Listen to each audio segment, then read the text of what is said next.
hasil kerjanya. Yang perlu saya review kita ingatkan adalah bahwa sekali lagi saya ingatkan P3K itu punya hak dan kewajiban yang sama seperti ASN. Pada teman-teman P3K juga saya doakan semoga hasil yang penjenengan peroleh adalah hasil yang terbaik, yang maksimal, yang semoga juga bisa bermanfaat untuk minimal jenengan dan siswa jenengan. Mudah-mudahan manfaatnya lebih luas lagi, tidak hanya sampai di situ, tapi juga sampai di dunia pendidikan pada umumnya. Saya kira dari saya itu ada kurangnya saya mohon maaf yang sebesar-besarnya. Assalamualaikum warahmatullahi wabarakatuh. Terima kasih kepada Bapak Kepala Sekolah, Bapak SPDT yang sudah memberikan sambutannya di acara pagi hari ini. Sebelum pemaparan oleh para peserta pendidikan tentang rencana desa kerja, izinkan kami menyampaikan sebuah pantun. Jalan-jalan ke Majalengka, jangan lupa membeli roti. Salam jumpa dengan teman PTKK. Hari ini akan presentasi kepada Ibu Tiga Main Sari Silvana SPDI waktu memotong kita persilakan. Bismillahirrahmanirrahim. Assalamualaikum warahmatullahi wabarakatuh.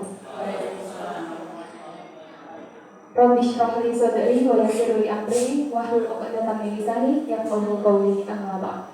Yang terhormat Bapak Kurniawan Basuki SPDMT selaku Kepala SMK Negeri 2 Magelang sekaligus mentor utama kami, dan juga Bapak Ibu guru sekalian yang saya hormati dan saya muliakan.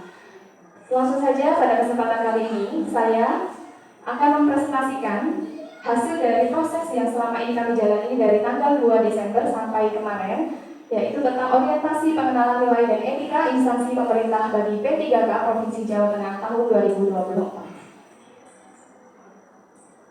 Baik Bapak Ibu, untuk RHK atau rencana hasil kerja, saya yakin Bapak Ibu yang hadir di sini jauh lebih memahami mengenai definisi tersebut. Jadi saya paparkan secara sekilas saja.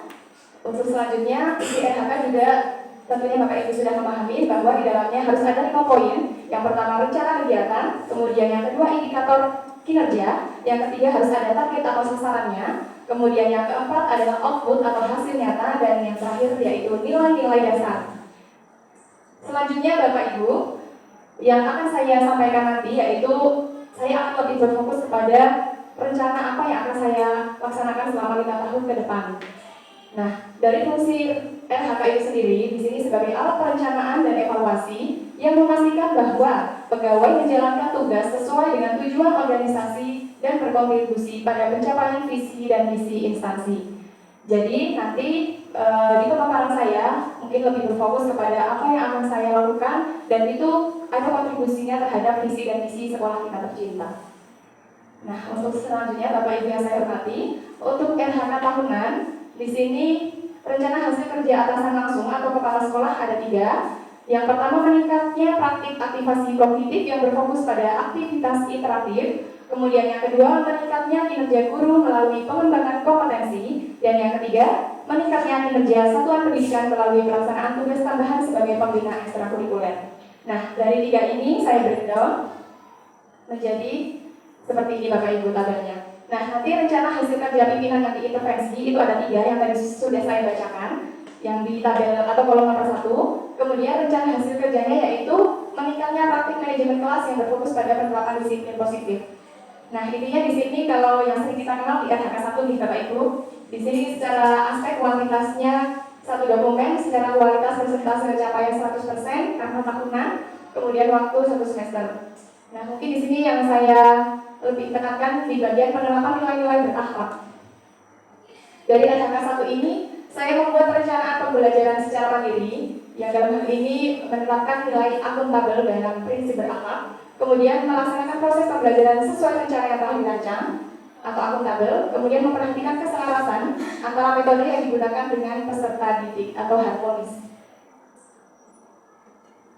Nah, selanjutnya tadi sudah saya sampaikan ada 3 ya.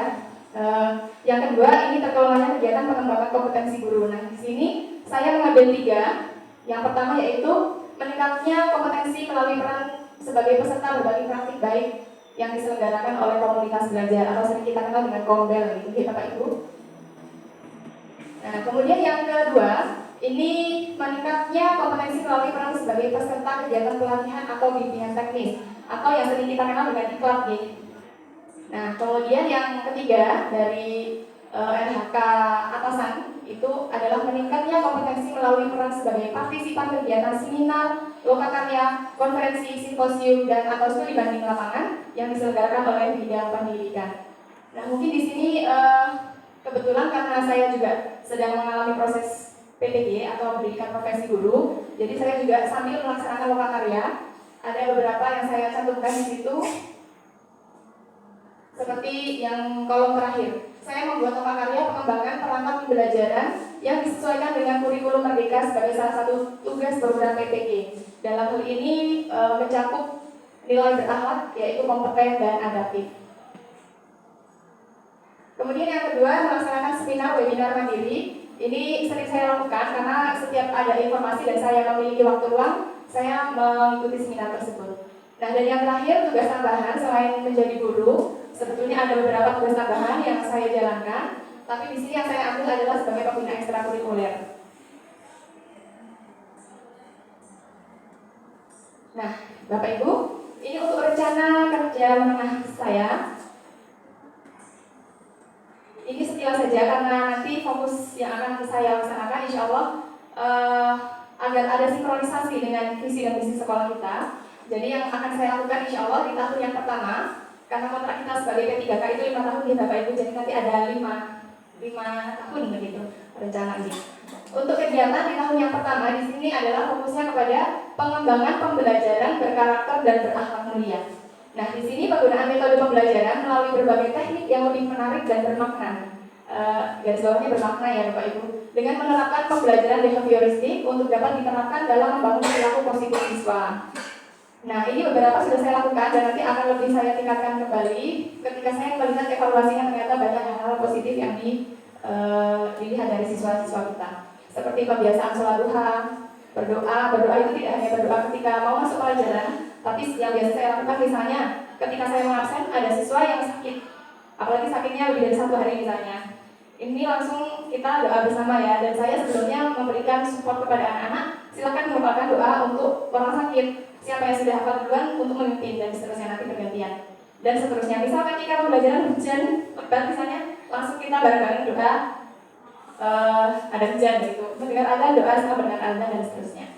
Kemudian kultum ini juga sudah saya jalani selama saya awal menjadi guru di sini.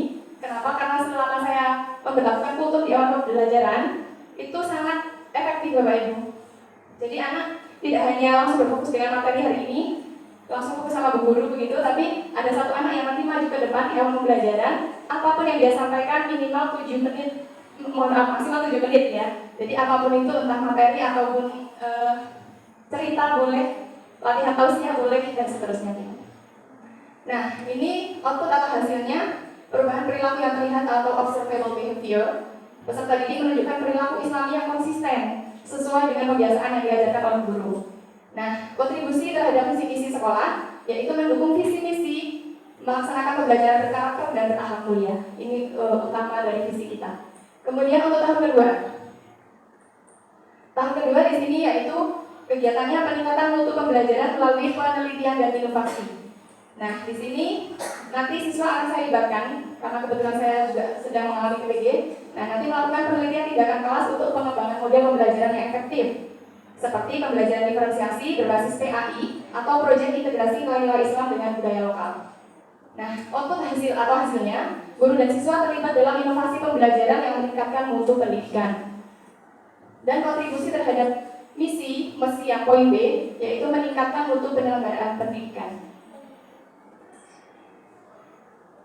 Baik, Bapak Ibu, untuk tahun yang ketiga rencananya yaitu penguatan kompetensi siswa dalam wirausaha Islami. Karena kita di SMK, kita juga berfokus kepada anak-anak supaya mempunyai jiwa wirausaha yang tinggi. Tapi yang saya tekankan nanti tidak hanya ilmu kewirausahanya, tapi juga nilai-nilai Islamnya. Maka di sini saya berusaha nanti menanamkan nilai Islami dalam jiwa wirausaha melalui materi pembelajaran PAI. Kebetulan ada beberapa materi kita, baik di kelas 10 maupun 11 nih, Bu Umar, Pak Akrom, itu ada materi-materi terkait ekonomi syariah. Nanti kita integrasikan di situ. Nah, output atau hasilnya, siswa memahami konsep halal dan haram dalam bisnis, serta memiliki jiwa wirausaha yang handal. Nah, ini mendukung misi sekolah juga yang poin D, yaitu membangun jiwa wirausaha. Nah, selanjutnya untuk tahun yang keempat, di sini berfokus kepada integrasi teknologi informasi dalam proses pembelajaran PAI. Nah, mungkin Bapak Ibu sudah sering mendengar ya, ada istilah TPACK. Penyusun modul pembelajaran berbasis TPACK atau Technological Pedagogical Content Knowledge dalam mapel PAI. Jadi kita tidak hanya fokus dengan materi, tapi juga mensinkronkan teknologi atau IT di dalamnya. Nah, output atau hasilnya, peserta didik dengan latar belakang kemampuan teknologi dasar, karena kita tidak tahu mereka berasal dari SMP atau MTS mana, kemampuan IT-nya seperti apa, begitu ya Bapak Ibu. Maka nanti dengan teknologi dasar mereka yang beragam, mereka akan lebih memanfaatkan media digital secara kreatif, edukatif, dan relevan dengan kebutuhan mereka sendiri. Nah, keterkaitan dengan visi misi sekolah kita yaitu mendukung misi poin E, pendidikan berbasis teknologi informasi dan komunikasi. Dan satu lagi terakhir ya Bapak Ibu. Nah ini untuk tahun yang kelima.